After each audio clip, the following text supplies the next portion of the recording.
भीष्म गीता में अर्जुन को भगवान भीष्म पितामह बाणों के सैया पर पड़े रहकर कहते हैं, अरे अर्जुन, 4 तरह का भोजन बेकार होता है। पहला, जिस भोजन की थाली को ठोकर लग गई वो नाली में पड़े हुए कीचड़ के बराबर होता है। दूसरे नंबर का भोजन, जिस भोजन की थाली को कोई लांग कर चले गया वो भोजन भ्रष्टा के बराबर होता है, गंदगी के बराबर। तीसरे नंबर का भोजन, जिस भोजन की थाली में बाल पड़ा हो, केश पड़ा हो, वो दरिद्रता देने वाला होता है। और चौथे नंबर का भोजन अर्जुन, अगर पति और पत्नी अगर एक ही थाली में भोजन कर रहे हैं तो वो मदिरा के तुल्य होता है। यदि पति और पत्नी एक ही थाली के अंदर बैठकर भोजन कर रहे हैं तो वो मदिरा के तुल्य है। भीष्म गीता कहती है, अर्जुन, पति के जीवने के बाद अगर पत्नी उसी थाली में भोजन करती है तो चारों धाम के प्रसाद से बड़ा महाप्रसाद बन जाता है। और यदि पति और पत्नी का नियम है कि हम दोनों तो साथ ही भोजन करते हैं तो हाथ जोड़कर निवेदन है, साथ भोजन करो, मना नहीं है, 2 थाली अलग अलग लगाओ। पर पति के साथ बैठकर एक थाली में खाना रोज प्रतिदिन मदिरा को निगलने के बराबर है। मदिरा को कई लोग कहते हैं एक ही थाली में भोजन करो तो प्रेम बढ़ता है, प्रेम बढ़ता है। शिव महापुराण की कथा कहती है, पति और पत्नी अगर एक ही थाली में भोजन करते हैं, एक ही थाली में अगर पति और पत्नी भोजन करते हैं तो उस घर की दशा देखिएगा।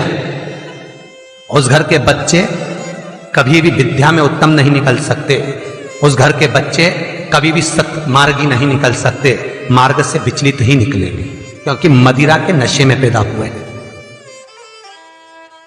तो सुन अर्जुन, सुन, यदि बेटी कुंवारी है और बाप के साथ में बैठकर भोजन करती है तो उस बाप की कभी अकाल मौत नहीं होती है, क्योंकि बेटी बाप के काल का हरण कर लेती है। बेटी कुंवारी है, बेटी की शादी हो जाए जब भले वो पिता के साथ भोजन ना करे क्योंकि गोत्र बदल गया, पर बेटी जब तक कुंवारी है बाप के साथ बैठकर भोजन करेगी तो बाप के काल को हरण कर लेती है। ये उसी तरह जैसे एक गाय ब्याह गई हो और एक गाय कुंवारी हो। महाराज, ब्याही हुई गाय का गोबर से लीपने से ज्यादा फलदायी होता है कुंवारी गाय का गोबर से लीपना, वो ज्यादा फलदायी होता है बछिया के गोबर से लीपना, कुंवारी गाय के गोबर से जो ब्याही ना हो। कितना कितना शास्त्र प्रमाण देता है महाराज। कई लोग दुखी भी हो रहे होंगे आज हमारी कथा सुनकर कि भगवान गुरु जी आपने कह दिया कि एक थाली में भोजन मत करो, और हम तो इतने साल से करते हुए आ रहे हैं और अलग अलग करेंगे और ऐसा और वैसा। कई लोग तो चैनल ही बंद। शिव महापुराण की कथा कहती है, यदि आप भगवान विष्णु के मंदिर गए हो, सत्यनारायण भगवान के मंदिर गए हो, राम मंदिर गए हो, कृष्ण मंदिर गए हो, दत्त मंदिर गए हो, किसी भी देवता के मंदिर में जाते हो, वहां का प्रसाद आप 15 दिन 20 दिन तक रख सकते हो, पर शंकर का प्रसाद रात भर नहीं रखा था। क्यों? क्योंकि शंकर का प्रसाद एक दोपहर संध्या तक आपका है, रात्रि को 9:15 तक शंकर का प्रसाद आपका है साहब। शंकर भगवान ने जब 12 की रचना करी थी, घड़ी की रचना भगवान शंकर ने करी, तिथि और समय की रचना भगवान शंकर ने करी।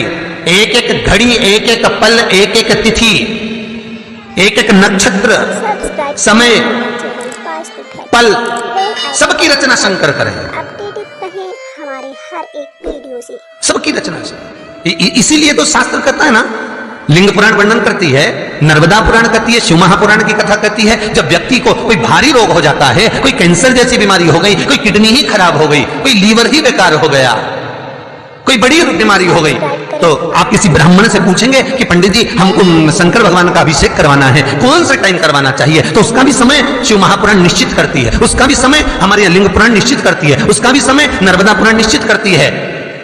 तो कौमार खंड के अंदर शिव महापुराण के वर्णन करा गया कि 9:15 रात्रि को कोई बीमार व्यक्ति का यदि उसके हाथ से अभिषेक प्रारंभ कराया जाए, या उसके ही कुल का, उसके ही गोत्र का व्यक्ति शंकर का अभिषेक करता है और शंकर के नाम का स्मरण करता है, तो वो अभिषेक तो करे, साथ में जो मनोरथी है, यजमान है, वो महामृत्युंजय मंत्र का जाप करे, तो कहते हैं रोग समाप्ति की ओर आना प्रारंभ हो जाता है।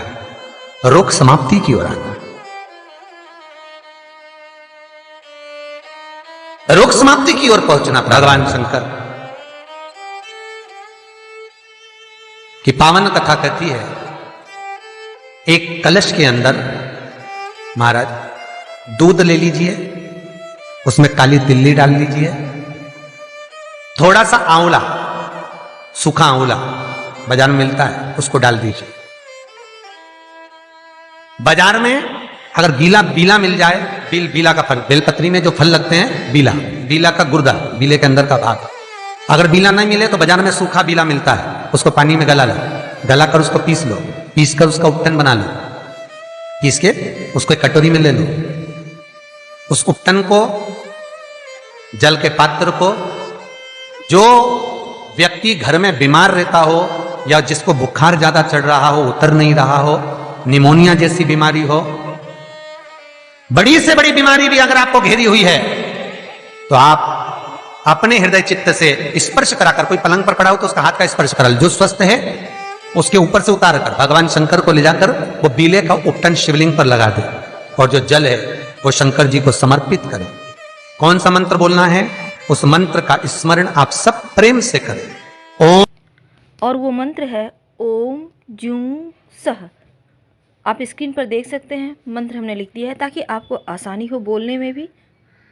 ओम जूं सह, इस मंत्र का जप करने से स्वास्थ्य की हर समस्या समाप्त हो जाती है और व्यक्ति निरोगी हो जाता है। ओम जूं सह, इस मंत्र का जाप करते हुए जो दूध चढ़ा देता है उपटन लगाकर, उसकी बीमारी, उसका रोग समाप्त हो जाता है। बहुत ध्यान देना, उसी चढ़ाए हुए जल को, दूध को, उस उपटन के भाग को थोड़ा सा ले आइए। जिस बच्चे को निमोनिया की बीमारी है, जिसका बुखार नहीं उतर रहा हो, उसके मस्तक पर लेपन कर दीजिए, हृदय चित्त पर लगा दीजिए महाराज। उसके बाद में उस बच्चे को वस्त्र से, गीले वस्त्र से पोंछ दीजिए, उस वस्त्र को झटकार दीजिए, बच्चे का बुखार 10 मिनट के अंदर उतर जाएगा। ये कभी भी कर सकते हो, ऐसा कोई दिन निश्चित नहीं है, कोई तिथि निश्चित नहीं है। जब बुखार आए, जब स्वास्थ्य ज्यादा गड़बड़ हो जाए, तब करिए। मंत्र का जाप करते हुए ओम हूम ओम जूम सह, इस मंत्र का बस स्मरण करना है। ओम जूम सह मंत्र का स्मरण करिए और शिव की आराधना करिए। ये वो औषधि है जो सती माता ने भगवान शंकर से विवाह के प्रथम में प्राप्त करी है। यदि कहीं से 5 मुखी रुद्राक्ष मिल जाए और 5 मुखी रुद्राक्ष को तांबे के कलश में जल भरकर उसमें डाल दो, किसी चम्मच से उस रुद्राक्ष को निकाल लो आधे घंटे डालने के बाद, महाराज शमी का एक पत्ता, शमी पत्र, और शमी का एक पत्ता ले जाकर, शमी पत्र को ले जाकर शिवलिंग पर रखकर 5 मुखी रुद्राक्ष का जल अपनी कामना कर कर, अपनी मन की कामना कर कर, सोमवार के दिन जो व्यक्ति समर्पित कर देता है, उसकी मनोकामना भोलेनाथ 3 महीने में पूरी कर देते हैं। शमी पत्र समर्पित कर कर 5 मुखी रुद्राक्ष का जल, मनोकामना। और एक बहुत सुंदर बात वर्णन करूंगा। रुद्राक्ष को सिद्ध करने का तरीका है शंकर के शिवलिंग पर रखकर उसका अभिषेक करना और फिर उसको धारण करना। कई लोग पूछते हैं रुद्राक्ष पहनने का तरीका क्या है? शिव को समर्पित कर कर मंत्र का जाप, आपको मंत्र बताएं, उसका स्मरण कर कर फिर अभिषेक पूजन कर कर फिर धारण। एक छेदित रुद्राक्ष होता है जिसमें छेद होता है या छेद करा जाता है, एक बिना छेद का रुद्राक्ष होता है जिसमें छेद नहीं होता। जिस रुद्राक्ष में छेद नहीं होता वो कार्य में सिद्धि अधिक देता है।